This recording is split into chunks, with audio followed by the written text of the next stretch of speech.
북한에서 한 여군이 임신 8주 만에 목숨을 걸고 비무장지대를 넘었습니다. 보통 탈북자들이 하루 이상 걸리는 그 지옥의 길을 그녀는 단 2시간 만에 통과했습니다. 지뢰밭 위치도 철조망 전류 차단 시간도 순찰 사각지대까지 정확히 알고 있었죠.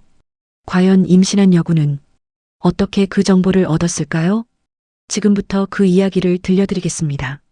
이 영상이 도움이 되셨다면 구독과 좋아요로 응원해 주십시오. 제 이름은 박수진입니다. 올해 43이고요. 지금은 서울 근교에서 9살 된 딸아이와 함께 작은 분식집을 운영하며 살고 있습니다. 하지만 9년 전만 해도 저는 북한 인민군 여군이었습니다. 계급은 하사였고 함경남도 고성 근처 비무장지대 북쪽 351번 감시초소에서 근무했었죠. 그곳은 제가 20살 때부터 26살까지 6년을 보낸 곳이었습니다.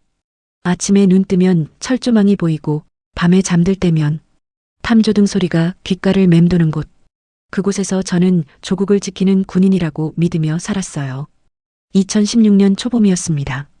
부대에 이상한 분위기가 돌기 시작했어요. 3개월 전 저의 1년 선배였던 김지연 언니가 갑자기 사라졌거든요. 처음에는 후방병원으로 급히 갔다는 소문이 돌았습니다. 그 다음엔 가족 문제로 전역했다는 얘기가 나왔고요. 하지만 막사에서 몰래 속삭이며 들리는 소리는 달랐어요. 지연이가 비무장지대를 넘었대. 임신한 몸으로. 쉿, 조용히 해. 보위부가 듣는다. 여러분도 아시다시피 북한에서는 탈북이 최고의 반역 행위입니다. 가족까지 연좌제로 처벌받죠. 그런데 우리 부대 여군이 임신한 몸으로 남쪽으로 넘어갔다는 소문이 돌자 부대는 완전히 뒤집혔습니다. 보위부 요원들이 파견됐어요. 우리 여군 하나하나를 불러 조사했습니다. 김지연과 친했나? 김지연이 평소에 이상한 말을 한 적 있나? 김지연이 누구와 만났는지 아나? 저도 조사를 받았습니다. 지연 언니와 친했으니까요. 언니는 제가 부대에 처음 왔을 때 이것저것 많이 가르쳐 주신 분이었어요. 사격 훈련 때는 자세를 잡아주셨고 힘들 때는 옥수수떡을 나눠주시기도 했습니다. 언니, 배고파요. 여기 조금 먹어. 엄마가 장마당에서 바꿔오신 거야. 그런 언니가 왜 사라졌는지 저는 대충 짐작할 수 있었습니다. 부대에서 여군으로 산다는 건 생각보다 힘든 일이었거든요. 간부들이 술 마시면 여군들을 함부로 대했어요. 저항하면 사상이 불순하다며 처벌받고 신고하면 오히려 간부를 모함했다고 역으로 당했습니다. 그래서 다들 입을 다물고 참았어요. 저도 그랬고 지연 언니도 그랬을 겁니다. 언니가 탈북한 뒤 저는 언니가 쓰던 침대를 물려받았습니다. 2층 침대 위쪽이었어요. 밤마다 누우면 천장에 언니가 볼펜으로 작게 새겨놓은 글씨가 보였습니다. 버티자 딱 3글자였어요. 언니가 얼마나 힘들었으면 천장에까지 그런 글씨를 남겼을까요? 부대 분위기는 날이 갈수록 삼엄해졌습니다. 감시가 강화됐고 외출도 금지됐어요. 정치 학습 시간도 2배로 늘었습니다. 김지연 같은 반역자를 본받아서는 안 된다. 조국을 배신한 자는 3대가 벌을 받는다. 정치 지도원이 앞에서 소리치면 우리는 고개를 숙이고 예 하고 대답했습니다. 하지만 속으로는 다들 알고 있었어요. 지연 언니가 왜 떠났는지를요. 그 시절 저는 생각했습니다. 나는 조심해야지. 지연 언니처럼 되면 안 돼. 그런데 운명이라는 게 참 아이러니합니다. 제가 아무리 조심한다 해도 피할 수 없는 일들이 있더라고요. 2016년 4월 중순 어느 날 밤이었습니다. 저녁 근무를 마치고 막사로 돌아가는 길이었어요. 복도는 조용했고 동료들은 이미 잠들어 있었습니다. 갑자기 뒤에서 목소리가 들렸어요. 박수진 동무, 잠깐만 돌아보니 리성철 대위였습니다. 정보참모부 소속으로 우리 구역 보안을 담당하는 간부였죠. 37살쯤 되는 평양 출신의 엘리트 장교였어요. 예, 대위 동지 창고로 좀 와봐. 확인할 게 있어. 이상했습니다. 이 시간에 창고에 갈 일이 뭐가 있을까요? 하지만 계급이 위니까 저는 따라갈 수밖에 없었습니다. 창고 문이 열리고 저는 안으로 들어갔어요. 그리고 뒤에서 문이 닫히는 소리가 들렸습니다. 자물쇠가 걸리는 소리도요. 대위 동지, 무슨 돌아보는 순간 술 냄새가 코를 찔렀습니다. 그날 밤 일을 저는 자세히 말씀드릴 수 없습니다. 다만 이것만은 말할 수 있어요. 제가 울고 거부하고 애원했지만 아무 소용이 없었다는 것을요. 문이 다시 열렸을 때 저는 구석에 웅크리고 앉아 있었습니다. 리성철은 나가면서 이렇게 말했어요. 이 일은 아무한테도 말하지 마. 김지연이가 어떻게 됐는지 알지? 그 말을 듣는 순간 온몸이 얼어붙었습니다. 지연 언니도 이런 일을 당했구나. 그래서 언니는 떠난 거구나. 그날 밤 저는 침대에 누워 천장에 글씨를 봤습니다. 버티자 하지만 이제 저는 알았어요. 그냥 버티는 것만으로는 안 된다는 걸요. 지연 언니는 혼자 힘으로 철조망을 넘었습니다. 임신한 몸으로 27시간 동안 지옥을 건넜죠. 저는 그때 다짐했습니다. 나는 다른 방법을 찾아야 해. 그것이 제 긴 여정의 시작이었습니다. 그날 밤 이후 저는 아무 일 없었던 것처럼 일과를 보냈습니다. 기상, 집합, 훈련, 식사. 리성철 대위도 평소처럼 웃으며 훈시를 했고 저도 고개를 숙이고 예 하고 대답했어요. 하지만 밤마다 악몽을 꿨습니다. 창고 문이 닫히는 소리, 자물쇠 걸리는 소리, 술 냄새. 그것들이 반복해서 나타났어요. 그렇게 한 달이 지났습니다. 2016년 5월 말이었어요. 뭔가 이상한 증상이 나타나기 시작했습니다. 아침마다 속이 메스꺼웠고 냄새에 민감해졌어요. 특히 군대 식당의 김치 냄새만 맡아도 구역질이 났습니다. 그리고 생리가 2달째 없었어요. 처음에는 스트레스 때문이겠지 하고 넘겼습니다. 군대 생활이 힘들면 생리가 불규칙해지는 경우가 많았거든요. 하지만 배가 조금씩 단단해지는 느낌이 들었습니다. 설마 가슴이 철렁 내려앉았어요. 어느 날 저녁 저는 의무실로 몰래 갔습니다. 의무실이라고 해봐야 작은 방 하나에 낡은 침대와 청진기가 전부인 곳이었지만 거기 계신 군의관은 경험이 많은 분이었어요. 동무 어디 아픈가? 그게 배가 자꾸 아프고 속도 메스껍고. 군의관이 제 배를 만져보더니 한참을 생각하다가 조용히 말했습니다. 동무, 임신한 것 같은데. 귀가 멍해졌습니다. 얼마나요? 6주 정도 된 듯하네. 3달 안에 처리해야 해. 그 이후엔 위험하니까. 처리. 그 말이 머릿속에서 계속 맴돌았어요. 군의관이 작게 한숨을 쉬며 말했습니다. 동무, 2주일 안에 상부에 보고해야 해. 그게 규정이야. 그때까지 마음 정리 좀 하게. 의무실을 나와 막사로 돌아오는 길이 기억나지 않습니다. 그냥 멍하니 걸었던 것 같아요. 침대에 누워 제 배 위에 손을 올렸습니다. 아직 불러 보이지는 않았지만 그 안에 뭔가 자라고 있다는 게 믿기지 않았어요. 여러분, 그 순간 제 머릿속은 복잡했습니다. 지연 언니가 떠올랐어요. 언니도 이렇게 임신 사실을 알았을 때 어떤 기분이었을까요? 언니는 아이를 지키기 위해 목숨을 걸고 철조망을 넘었습니다. 하지만 저는 지연 언니와 달랐어요. 언니는 따뜻한 사람이었습니다. 항상 웃었고 동료들을 챙겼고 옥수수떡도 나눠줬죠. 언니에게는 아이를 향한 순수한 모성애가 있었을 거예요. 그런데 저는요? 솔직히 말씀드리면 저는 그렇게 따뜻한 사람이 아니었습니다. 어릴 때부터 집안이 어려워서 살아남는 법을 먼저 배웠거든요. 아버지는 탄광에서 일하시다 폐질환으로 일찍 돌아가셨고 오빠는 군대에서 훈련사고로 죽었어요. 어머니는 협동농장에서 일하시며 늘 굶주리셨죠. 그런 환경에서 자란 저는 감정보다는 계산이 먼저 앞서는 사람이 됐습니다. 그날 밤 저는 천장을 보며 생각했어요. 지연 언니처럼 혼자 도망가면 어떻게 될까? 언니는 성공했습니다. 하지만 언니는 운이 좋았던 거예요. 임신 넉 달 된 몸으로 지뢰밭을 기어가고 철조망을 넘고 27시간 동안 버텼다는 건 기적에 가까운 일이었습니다. 만약 제가 그렇게 한다면 지뢰를 밟을 수도 있고 총에 맞을 수도 있고 중간에 쓰러질 수도 있어요. 그럼 저도 죽고 아이도 죽는 겁니다. 다른 방법은 없을까? 그때 문득 한 가지 생각이 떠올랐습니다. 리성철, 그 사람 말입니다. 리성철은 정보참모부 소속이었어요. 비무장지대 지도를 다 갖고 있고 순찰 시간표도 알고 경계구역 사각지대도 파악하고 있는 사람이었죠.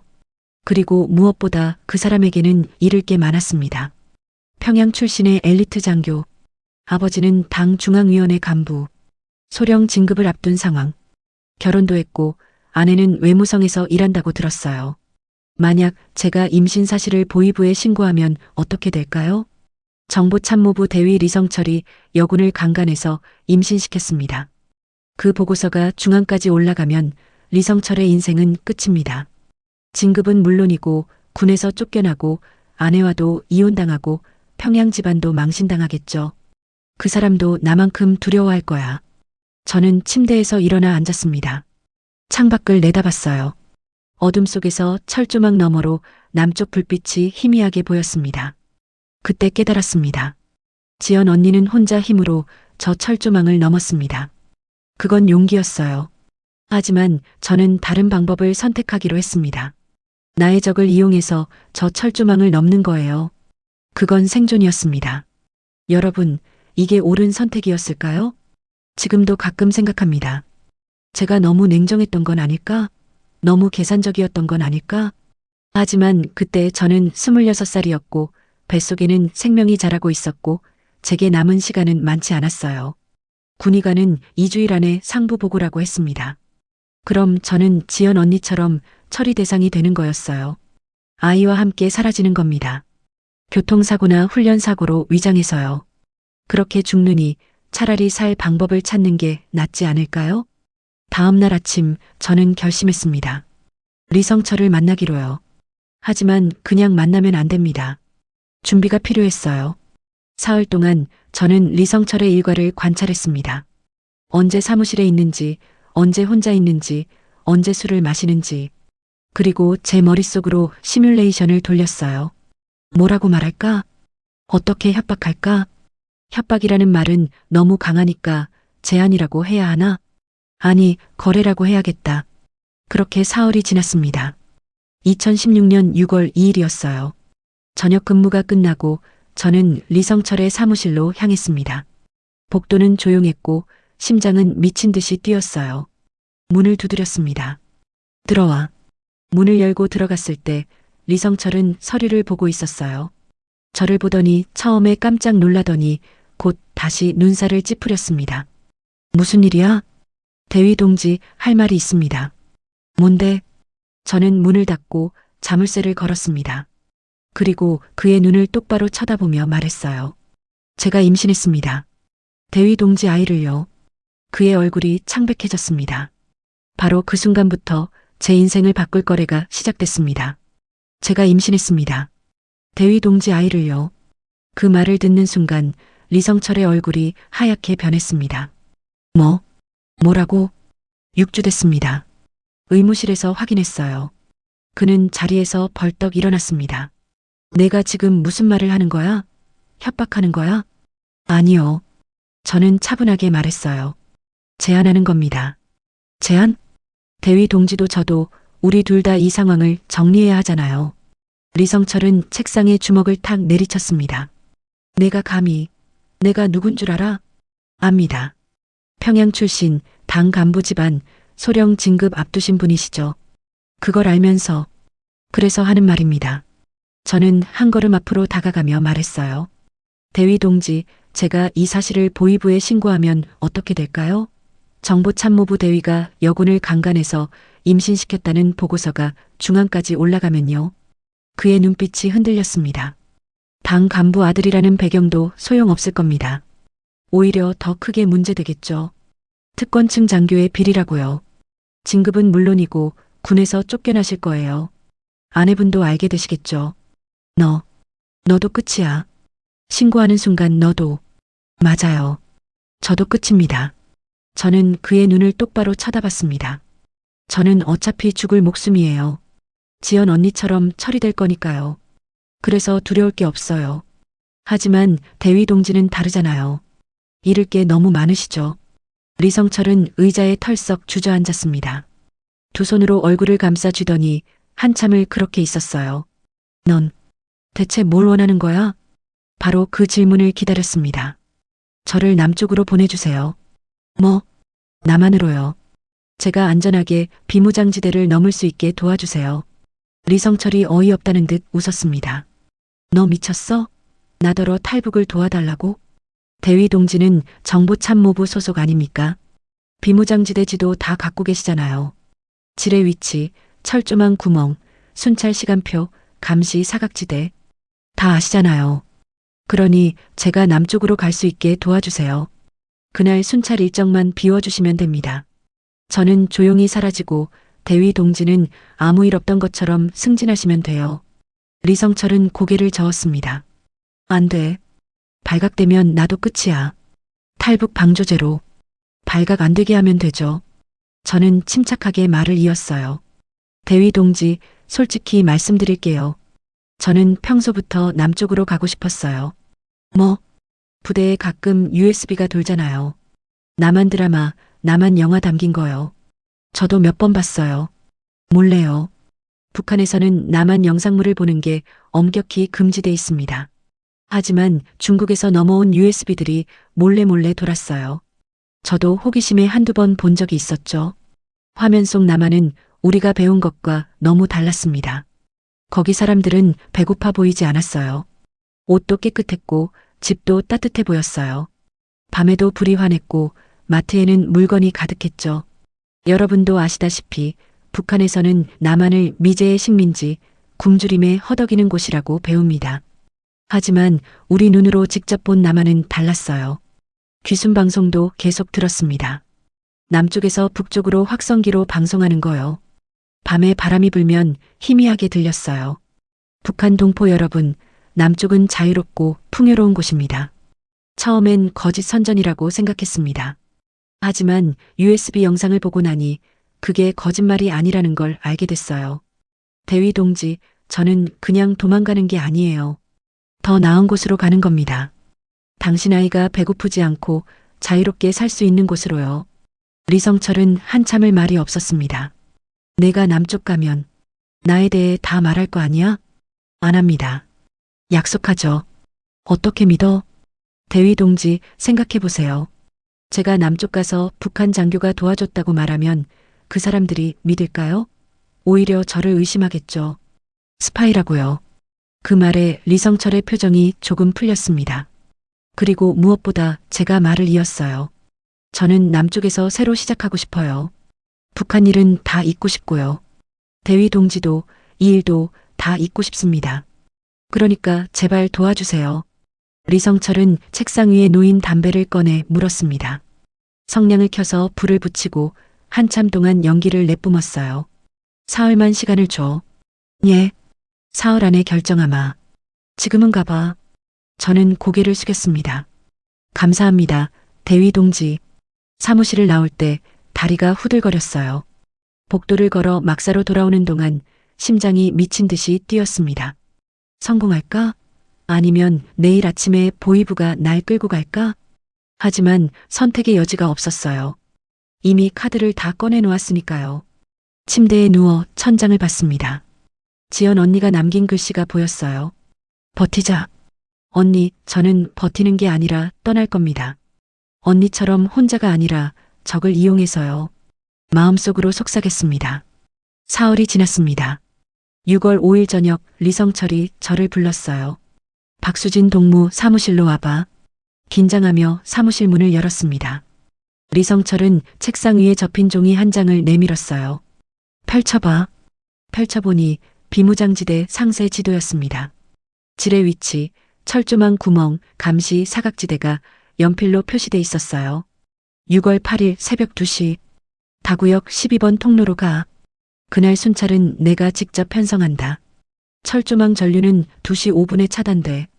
5분 안에 빠져나가. 네, 대위 동지. 그 대신 조건이 있어. 리성철이 저를 똑바로 쳐다봤습니다. 남쪽 가서 이 일 절대 말하지 마. 나도 너 이름 잊을 테니까 너도 날 잊어. 약속합니다. 그리고 그의 목소리가 조금 떨렸어요. 사실 나도 이 체제가 싫어. 하지만 나는 도망칠 수 없어. 가족이 있고 배경이 있으니까. 넌 갈 수 있으니까. 가.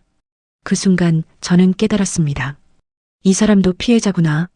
이 체제 속에서 순응하며 살 수밖에 없는 나같이 힘없는 인간이구나 하는 생각이 들었습니다. 그날 밤 저는 지도를 외우고 불태웠습니다. 증거를 남기면 안 되니까요. 탈출 3일 전, 저는 남한으로 가는 준비를 시작했습니다. 6월 5일부터 6월 7일까지 제게 남은 시간은 딱 사흘이었습니다. 6월 8일 새벽 2시 저는 이 부대를, 이 땅을, 이 나라를 떠나게 됩니다. 지연 언니는 혼자 준비했지만 저는 달랐어요. 리성철이라는 공범이 있었으니까요. 하지만 그래서 더 조심해야 했습니다.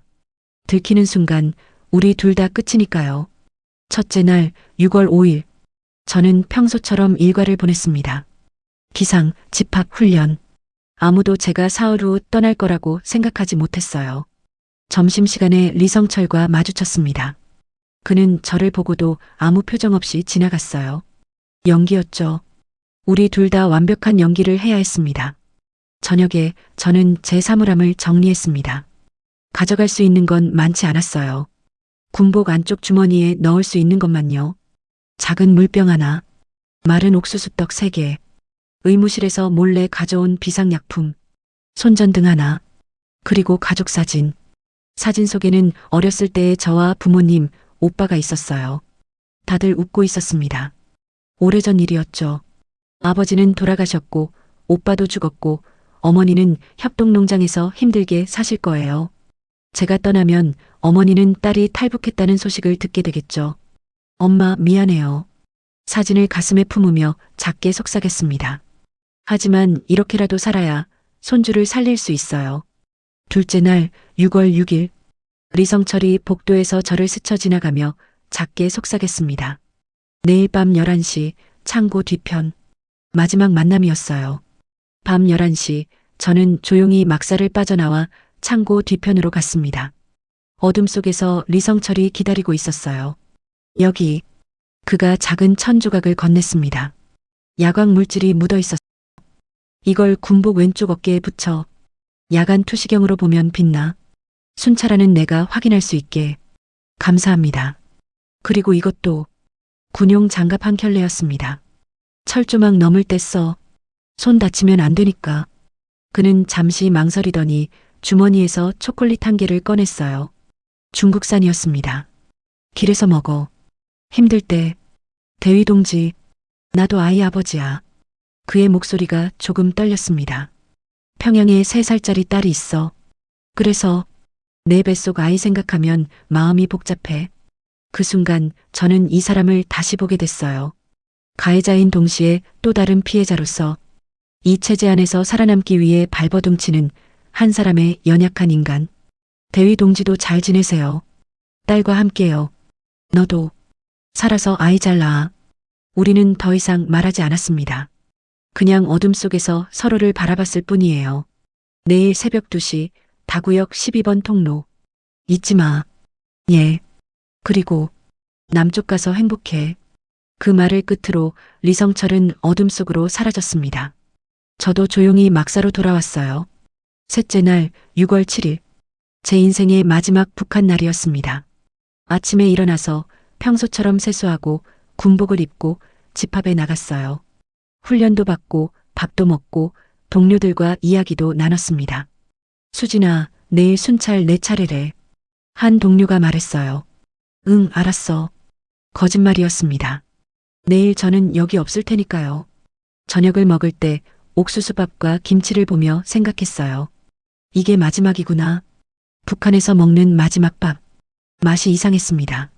씁쓸하면서도 뭔가 아쉬운 맛이었어요. 밤 8시 정치 학습 시간이었습니다. 위대하신 수령님의 교시에 따라 정치지도원이 앞에서 낭독했고 우리는 빨간 공책에 받아 적었어요. 저는 받아 적으면서도 속으로 생각했습니다. 내일이면 나는 더 이상 이런 소리를 듣지 않아도 되는구나.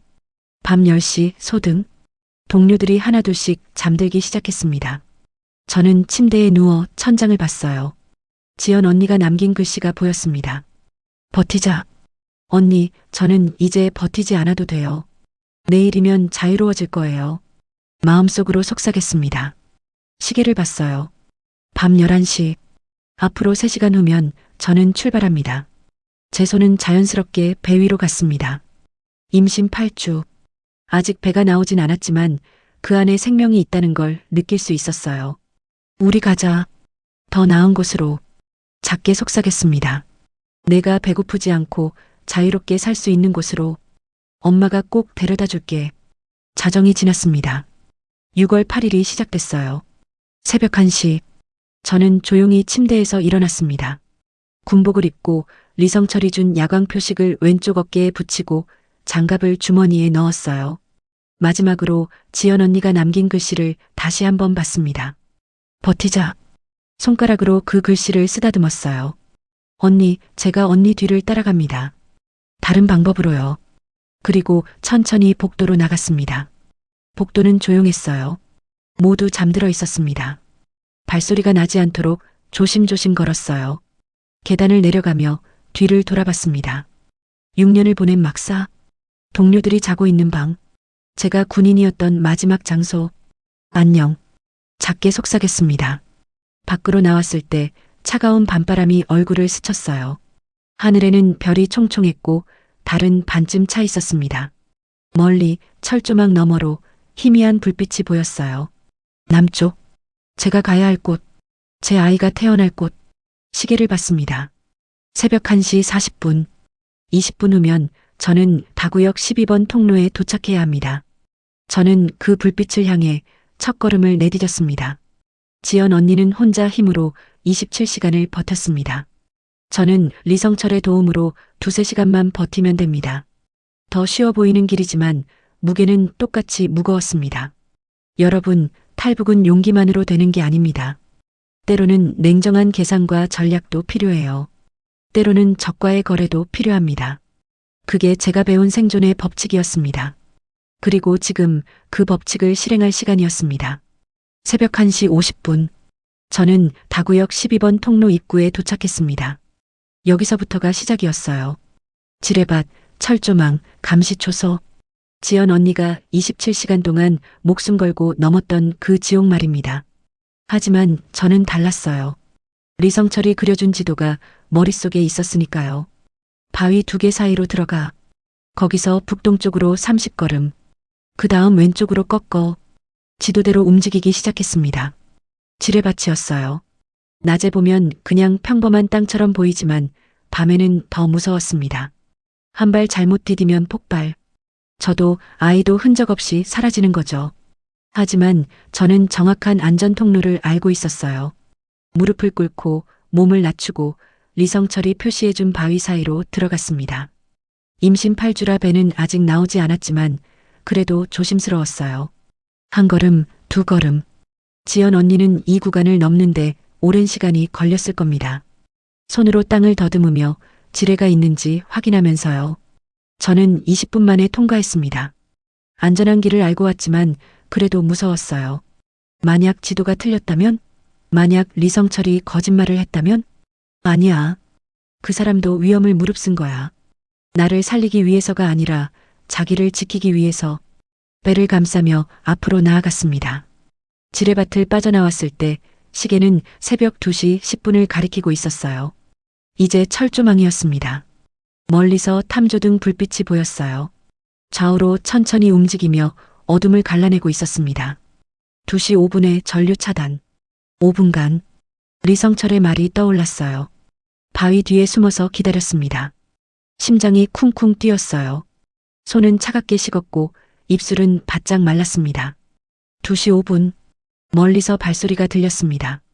순찰조였어요. 2명이었습니다. 한 명은 탐조등을 들고 한 명은 총을 메고 있었어요. 그들이 제 쪽으로 다가왔습니다. 50m, 40m, 30m. 숨을 죽였어요. 제 왼쪽 어깨에 야광 표식이 붙어 있다는 걸 믿으며요. 순찰조 중 한 명이 야간 투시경을 들어 제 쪽을 봤습니다. 잠시 멈칫했어요. 그리고 천천히 고개를 돌렸습니다. 여기는 이상 없어. 다른 한 명에게 말했어요. 그럼 다음 구역으로. 그들은 반대 방향으로 걸어갔습니다. 그 순간 저는 깨달았어요. 그가 리성철이라는 것을. 10분 있다가 다시 순찰오자. 서둘러. 그 목소리가 귓가에 들리는 것 같았습니다. 그들이 멀어지자 나는 철조망으로 다가갔어요. 리성철이 준 장갑을 꼈습니다. 전류가 차단됐는지 확인할 방법은 없었어요. 그냥 믿어야 했습니다. 철조망을 움켜쥐었습니다. 아무 느낌도 없었어요. 전류는 정말 꺼져 있었습니다. 고마워요, 대위 동지. 속으로 속삭이며 철조망을 흔들어 틈을 만들었어요. 그리고 몸을 비틀어 철망 사이로 빠져나갔습니다. 무사히 넘었어요. 허벅지에 철조망이 살짝 스쳤지만 긁힌 정도였습니다. 피는 나지 않았어요. 철조망을 넘고 나니 중간지대였습니다. 나무와 바위가 드문드문 있는 구간이에요. 여기서부터는 북한도 아니고 남한도 아닌 그 중간 어딘가죠. 여러분도 아시다시피 비무장지대는 4km 폭입니다. 북쪽에서 2km, 남쪽에서 2km, 가운데는 아무도 관리하지 않는 땅이에요. 저는 리성철이 그려준 지도를 떠올리며 앞으로 나아갔습니다.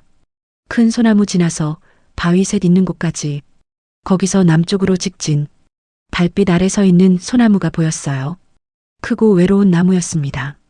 아마 수십 년 동안 이 경계지대에서 홀로 서 있었겠죠.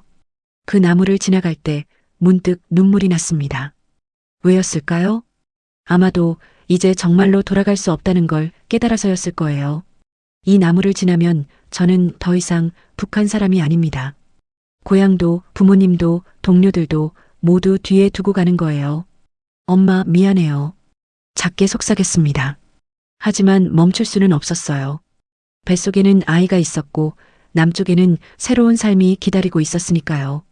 시계는 새벽 3시를 가리키고 있었습니다. 출발한 지 1시간 20분. 바위 셋이 보였습니다. 거기서 남쪽으로 직진하니 남한 쪽 경계선이 나타났어요. 그런데 그때 갑자기 탐조등 불빛이 제 쪽을 비췄습니다. 남한 군인들이었어요. 거기 누구냐? 멈춰. 고함이 들렸습니다. 저는 두 손을 머리 위로 들었어요. 그리고 천천히, 아주 천천히 앞으로 걸었습니다. 쏘지 마세요. 귀순합니다. 저는 북한 인민군 하사입니다. 투항합니다. 목이 쉬어서 제대로 소리가 나오지 않았지만 최대한 크게 외쳤어요. 임신했습니다. 제발 쏘지 마세요.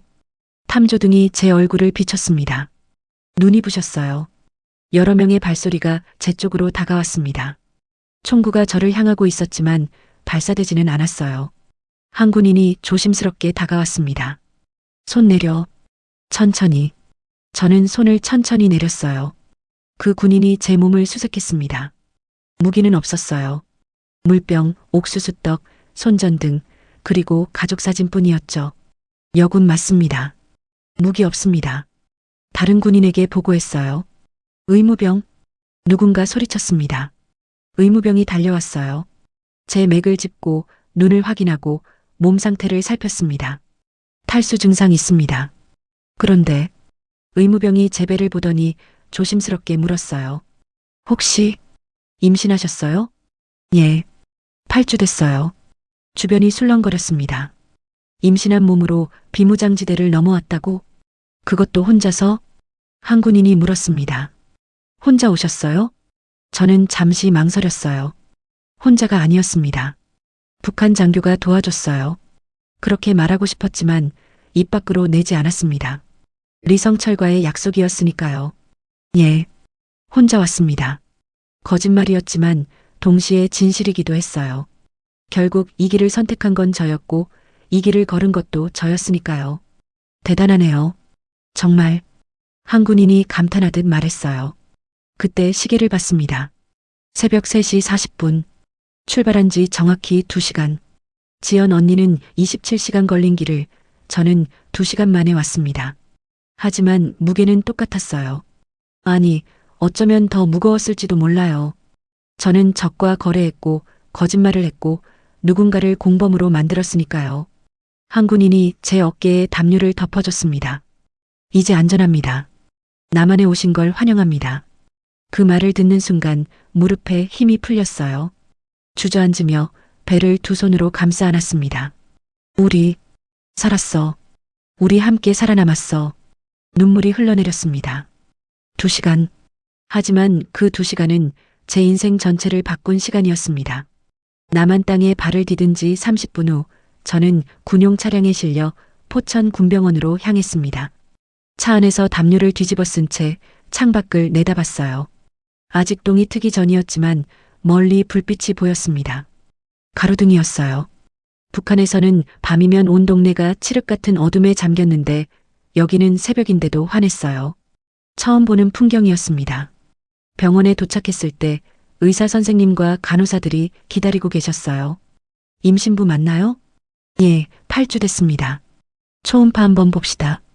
차가운 젤리를 배에 바르고 기계를 대더니 화면에 뭔가 보이기 시작했어요. 작은 점 같은 게 깜빡거렸습니다. 저게 뭐예요? 제가 물었습니다. 심장이에요. 아기 심장. 의사 선생님이 웃으며 말씀하셨어요. 건강하게 잘 자라고 있어요. 정말 기적이네요. 그 순간 눈물이 또 흘러내렸습니다. 살아있구나. 우리 애기. 병원에서 이틀을 보냈습니다. 링거를 맞고 밥을 먹고 푹 쉬었어요. 북한에서는 한 번도 먹어본 적 없는 부드러운 흰쌀밥, 따뜻한 미역국, 과일까지 나왔습니다. 그리고 셋째 날 그들이 왔어요.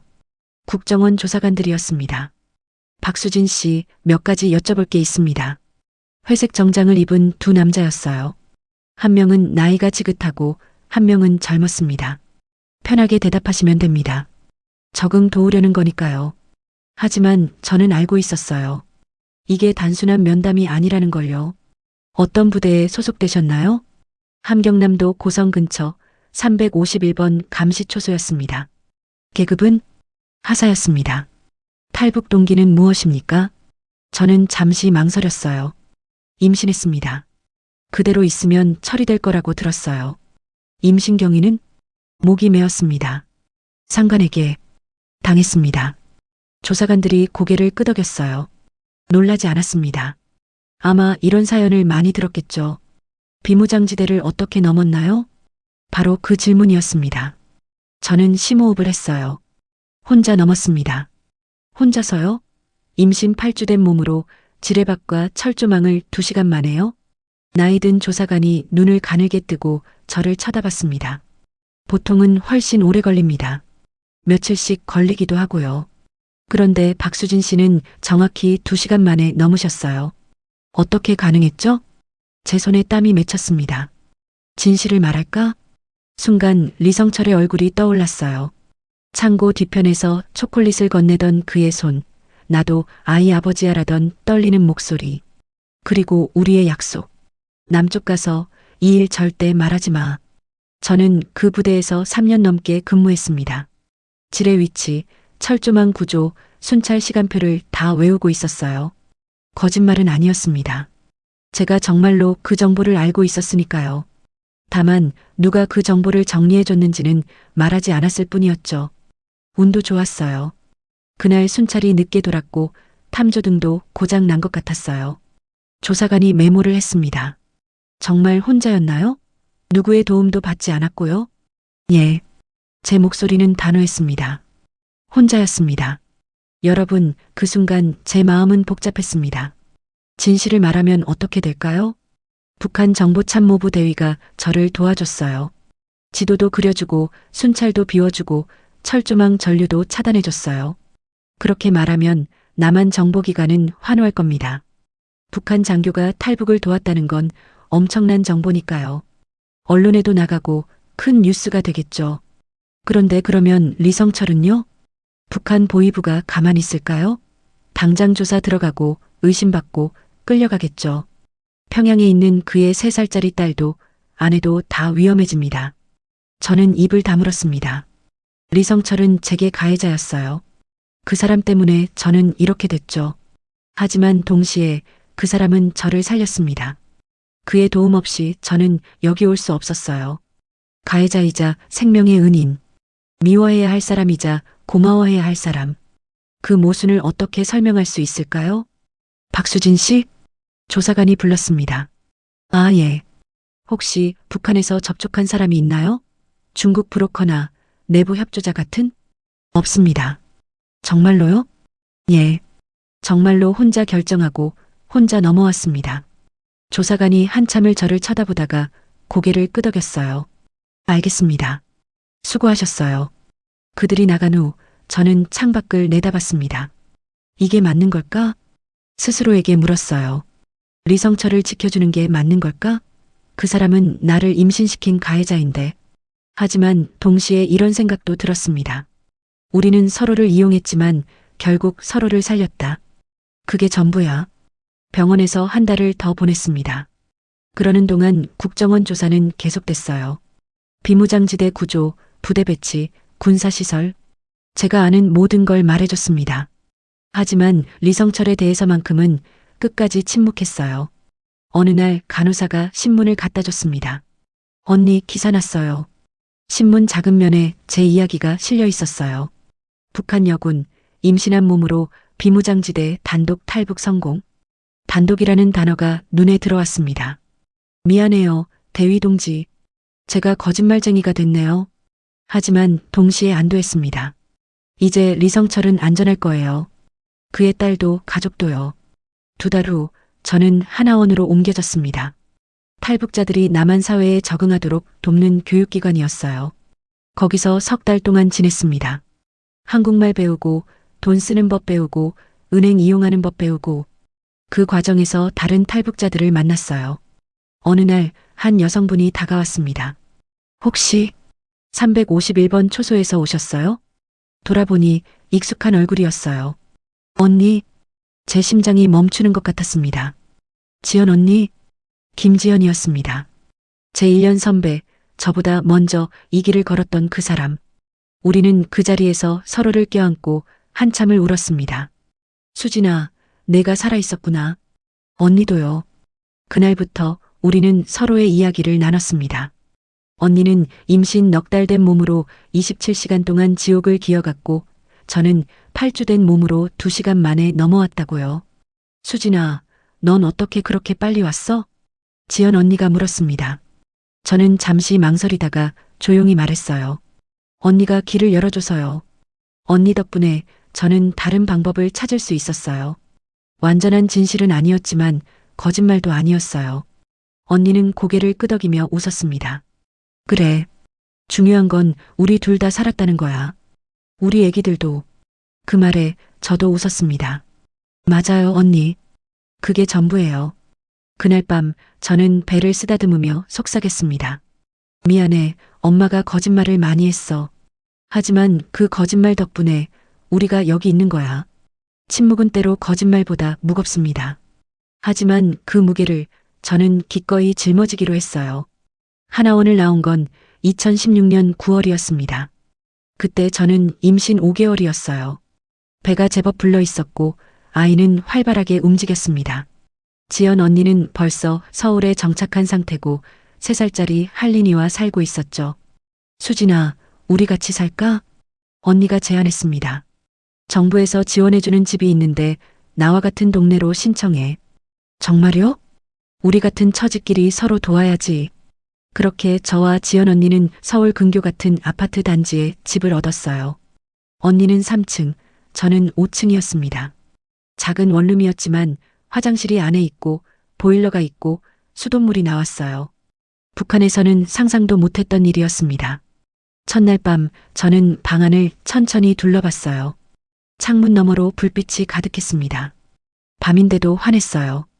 아래층 편의점은 24시간 불이 켜져 있었고 사람들이 드나들었습니다. 우리 여기서 살 거야. 배고프지 않고 자유로운 곳에서. 배를 쓰다듬으며 속삭였어요. 하지만 쉽지만은 않았습니다. 일자리를 구하러 가면 10군데 중 9군데는 거절당했어요. 경력이 없어서요. 자격증이 없어서요. 임신 중이시잖아요. 실제로는 탈북자라서였지만 그렇게 말하지는 않았습니다. 언니도 마찬가지였어요. 식당에서 설거지 일을 구했지만 하루 8시간 서서 일하면 허리가 끊어질 것 같다고 했어요. 수진아, 힘들지? 어느 날 저녁 언니가 물었습니다. 우리는 언니 집에서 함께 라면을 끓여 먹고 있었어요. 할린이는 옆에서 장난감을 가지고 놀았고요. 힘들어요, 언니. 솔직하게 대답했습니다. 말투도 이상하고 사람들이 쓰는 단어도 모르겠고 휴대폰도 어렵고 가끔은 내가 왜 여기 왔나 싶어요. 언니가 제 손을 잡았습니다. 나도 그래. 가끔 북에 있는 엄마 생각하면 눈물 나. 우리는 한참을 말없이 라면을 먹었어요. 하지만 동시에 이런 생각도 들었습니다. 그래도 여기는 배고프지 않아. 아이를 씨라고 부르지 않아. 2017년 2월 15일, 저는 딸을 낳았습니다. 새벽 5시 진통이 시작됐어요. 지연 언니가 구급차를 불러줬고 병원으로 갔습니다. 힘내세요. 조금만 더. 의사 선생님과 간호사들이 응원해줬어요. 오전 10시 20분. 으앙. 울음소리가 들렸습니다. 딸입니다. 건강한 딸이에요. 간호사가 웃으며 말했습니다. 작은 아기를 제 가슴에 올려놓았어요. 2.7kg. 주름진 얼굴, 꼭 감은 눈, 작은 손가락. 제가 목숨 걸고 지켜낸 생명이었습니다. 자유야. 이름을 불렀습니다. 박자유. 스스로자, 자유유. 북한에서는 저는 국가가 정해준 대로 살아왔어요. 하지만 이 아이는 자기 인생을 스스로 선택하며 살 거예요. 그게 제가 이 아이에게 주고 싶은 가장 큰 선물이었습니다. 병원에 지연 언니가 찾아왔어요. 할린이 손을 잡고요. 수진아, 축하해. 언니. 언니가 자유를 안아보더니 눈물을 흘렸어요. 우리 진짜 잘했다. 이 아이들 살려낸 거. 맞아요, 언니. 그날 밤 병실에서 자유를 안고 있을 때 문득 리성철이 떠올랐습니다. 대위 동지, 당신 덕분에 이 아이가 태어났어요. 마음속으로 속삭였어요. 고맙습니다. 그리고 당신 딸도 건강하게 자라길 바랍니다. 자유는 천천히 자랐습니다. 100일, 돌, 2돌. 저는 식당에서 주방 보조 일을 시작했어요. 하루 5시간씩 자유를 어린이집에 맡기고 일했습니다. 힘들었지만 월급을 받을 때마다 신기했어요. 이게 내 돈이야. 내가 일해서 번 돈. 북한에서는 배급을 받았어요. 국가가 주는 거였죠. 하지만 여기서는 제가 일한 만큼 받았습니다. 그게 자유라는 걸 그제야 실감했어요. 2020년 저는 조리사 자격증을 땄습니다. 2022년 작은 분식집을 열었어요. 대출받아서요. 수진이네 분식이라는 간판을 달았습니다. 첫 손님이 왔을 때 떨리는 손으로 떡볶이를 만들었어요. 맛있어요. 손님이 웃으며 말했습니다. 그 말 한마디에 눈물이 날 뻔했어요. 지연 언니도 식당에서 일하다가 나중에는 작은 반찬 가게를 열었습니다. 수진아, 우리 잘하고 있지? 어느 날 저녁 언니가 물었어요. 우리는 공원 벤치에 앉아 있었어요. 할린이와 자유는 그네를 타고 놀았고요. 잘하고 있어요, 언니. 가끔 꿈 같아. 우리가 정말 여기까지 왔구나. 맞아요. 우리는 아이들을 바라봤습니다. 할린이는 이제 8살 초등학교 2학년이었어요. 자유는 4살 곧 유치원에 갈 예정이었고요. 두 아이는 언니처럼 동생처럼 친하게 지냈어요. 엄마, 우리 아이스크림 먹어도 돼? 할린이가 달려와서 물었습니다. 그래, 먹어. 언니가 웃으며 돈을 줬어요. 아이들이 편의점으로 뛰어가는 모습을 보며 저는 생각했습니다. 이 아이들은 배고프지 않아. 자유롭게 놀고 학교에 가고 꿈을 꿔. 그게 제가 원했던 전부였어요. 여러분, 탈북 후 9년이 흘렀습니다. 쉽지 않았어요. 말투 때문에 차별받기도 했고 외로울 때도 많았고 북에 둔 어머니 생각에 울기도 했습니다. 하지만 후회하지 않습니다. 가끔 뉴스에서 북한 소식이 나올 때가 있어요. 기근, 통제, 처형. 그럴 때마다 생각합니다. 내가 거기 있었다면 자유는 태어나지 못했을 거야. 자유는 지금 어린이집에서 그림을 배우고 노래를 배우고 친구들과 놉니다. 엄마, 나 커서 요리사 할래. 어느 날 자유가 말했어요. 엄마처럼. 그 말을 듣는 순간 가슴이 뭉클했습니다. 북한에서는 직업을 선택할 수 없어요. 국가가 정해주죠. 하지만 여기서는 자유가 자기 꿈을 말할 수 있습니다. 그래, 자유야. 넌 뭐든 될 수 있어. 아이를 안으며 속삭였어요. 엄마가 너를 자유롭게 해주려고 먼 길을 왔거든. 밤에 자유를 재우고 창밖을 내다볼 때가 있어요. 불빛이 가득한 거리. 자유롭게 다니는 사람들. 선택할 수 있는 삶. 이게 바로 제가 찾아온 곳이었습니다. 그리고 이 모든 게 2시간의 선택 때문에 가능했어요. 냉정한 계산, 적과의 거래, 침묵의 무게. 그 모든 걸 짊어지고 저는 여기까지 왔습니다. 지연 언니는 용기로 왔고 저는 생존으로 왔습니다. 방법은 달랐지만 우리가 도착한 곳은 같았어요. 그리고 지금 우리 아이들은 함께 웃고 있습니다. 그것만으로 충분합니다. 2025년 11월. 오늘은 일요일이었습니다. 아침 9시 저는 자유를 데리고 지연 언니네 집으로 갔어요. 우리는 일요일마다 함께 아침을 먹기로 약속했거든요. 이모. 할린이가 문을 열어줬습니다. 이제 12살 초등학교 6학년이에요. 할린아 컸다. 언니보다 크겠는걸? 히히, 나 요즘 키 많이 컸어.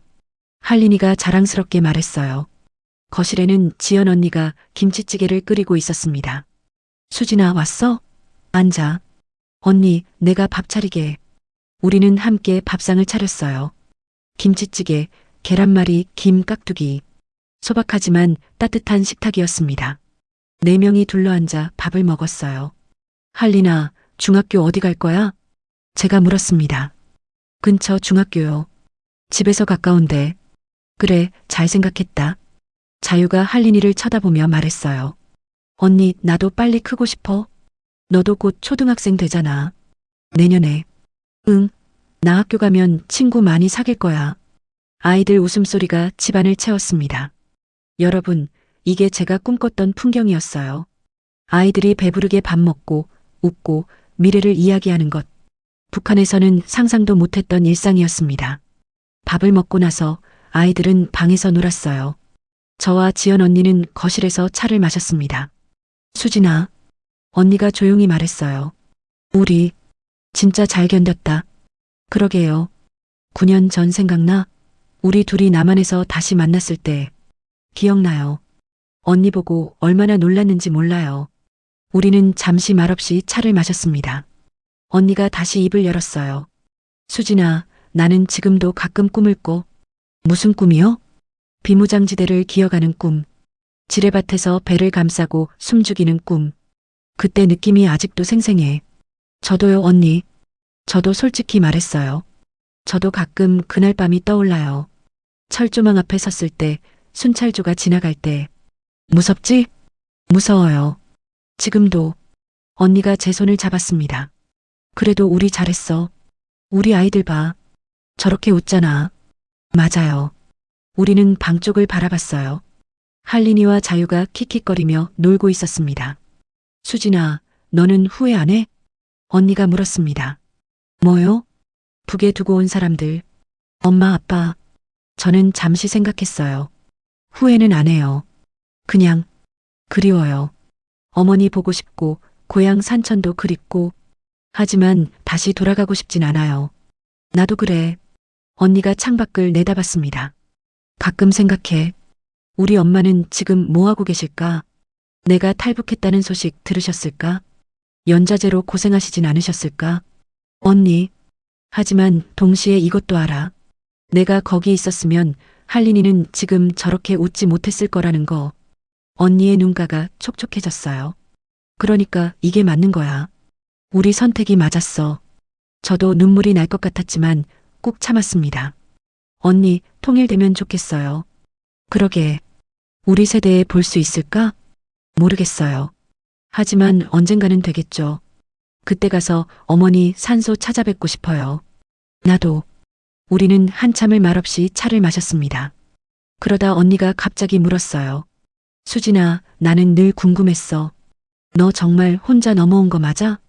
심장이 덜컥했습니다. 왜요? 그냥 너무 빨랐잖아. 나는 27시간 걸렸는데 넌 2시간이었어. 뭔가 도움받은 거 아니야? 저는 찻잔을 내려놓고 언니를 똑바로 쳐다봤어요. 언니, 응? 언젠가 다 말해줄게요. 지금은 아니지만. 언니는 고개를 끄덕였습니다. 알았어. 기다릴게. 우리 평생 친구잖아. 고마워요, 언니. 오후가 되어 우리는 4명이 함께 공원으로 나갔습니다. 할린이와 자유는 뛰어다녔고 저와 언니는 벤치에 앉아 아이들을 바라봤어요. 가을 햇살이 따뜻했습니다. 엄마, 나 그네 태워줘. 자유가 소리쳤어요. 알았어. 저는 일어나서 자유를 그네에 태웠습니다. 뒤에서 밀어주며 아이가 웃는 모습을 봤어요. 그 순간 문득 생각이 떠올랐습니다. 리성철 대위의 딸도 지금 13살쯤 됐겠네. 평양 어딘가에서 그 아이도 자라고 있겠죠. 아버지가 한때 남쪽으로 탈북하는 사람을 도와줬다는 걸 모른 채요. 대위 동지, 당신은 어떻게 지내고 계세요? 마음속으로 물었습니다. 당신도 가끔 저를 떠올리나요? 아니면 진작 잊으셨을까요? 아마 잊으셨겠죠. 있는 게 서로에게 더 나으니까요. 하지만 가끔, 아주 가끔 저는 통일이 되는 날을 상상합니다. 그날 거리에서 우연히 리성철을 마주친다면 뭐라고 말할까요? 대위 동지, 그때 감사했습니다. 아니면 대위 동지, 당신 때문에 제 인생이 이렇게 됐어요. 둘 다일까요? 모르겠습니다. 아마 그냥 고개만 끄덕이고 지나갈 것 같아요. 서로 아무 말 없이요. 어떤 관계는 말로 정의할 수 없으니까요. 엄마, 더 높이. 자유가 소리쳤습니다. 알았어. 저는 더 세게 밀어줬어요. 자유는 하늘 높이 올라가며 깔깔 웃었습니다. 여러분, 제 이야기는 여기서 끝입니다. 저는 영웅이 아니에요. 그냥 살아남으려고 발버둥친 평범한 사람이었습니다. 지연 언니는 용기로 철조망을 넘었고 저는 계산으로 넘었습니다. 언니는 깨끗한 손으로 왔고 저는 더러운 손으로 왔습니다. 하지만 우리가 도착한 곳은 같았어요. 그리고 지금 우리 아이들은 함께 웃고 있습니다. 할린이와 자유. 두 아이는 서로의 가장 친한 친구예요. 언니처럼, 동생처럼, 자매처럼 지냅니다. 이 아이들은 북한을 모릅니다. 지뢰밭도, 철조망도, 배급제도 모르죠. 그냥 여기서 태어나고, 여기서 자라고, 여기서 꿈꾸는 아이들입니다. 그게 제가 원했던 전부예요. 해가 서쪽으로 기울 때쯤 우리는 집으로 돌아왔습니다. 수진아, 다음 주 일요일에도 또 놀러 가자. 당연하죠, 언니. 우리 평생 이렇게 살자. 그럴게요. 집에 돌아와서 자유를 씻기고 잠옷을 입혔어요. 침대에 눕히고 이불을 덮어주며 머리를 쓰다듬었습니다. 엄마, 오늘 재밌었어. 그래, 다행이다. 엄마, 나 할린 언니처럼 크고 싶어. 그럴 거야. 시간이 지나면. 엄마. 응? 사랑해. 그 말에 눈물이 핑 돌았어요. 나도 사랑해, 자유야. 엄마가 세상에서 제일 사랑해. 자유는 눈을 감으며 잠들었습니다. 저는 창가로 가서 밖을 내다봤어요. 불빛이 가득한 거리, 자유롭게 다니는 사람들, 24시간 켜져 있는 편의점. 이게 바로 제가 찾아온 세상이었습니다. 완벽하지는 않아요. 여전히 차별도 있고 외로움도 있고 그리움도 있습니다. 하지만 여기서는 선택할 수 있어요. 무엇을 먹을지, 어디로 갈지, 누구를 만날지, 어떤 꿈을 꿀지. 그 자유가 모든 걸 감수할 만한 가치가 있습니다. 오늘도 저는 제 이름 앞에 아무것도 붙이지 않습니다. 인민군도 탈북자도 아니에요. 그냥 박수진. 자유의 엄마. 그걸로 충분합니다. 창밖 어딘가 북쪽 하늘 아래에는 아직도 철조망이 있고 지뢰밭이 있고 자유를 모르는 사람들이 있습니다. 언젠가 그 모든 게 사라지는 날이 오길 바랍니다. 그날이 오면 저는 고향으로 가서 어머니 산소에 절하고 제 딸을 소개하고 싶어요. 어머니, 이 아이가 손녀입니다. 이름은 자유예요. 그때까지 저는 여기서 살아갈 겁니다. 하루하루 최선을 다해서요. 지연 언니와 함께, 할린이와 자유가 함께 웃는 것을 보며 그게 바로 우리가 철조망을 넘은 이유니까요. 여러분, 제 이야기 들어주셔서 감사합니다.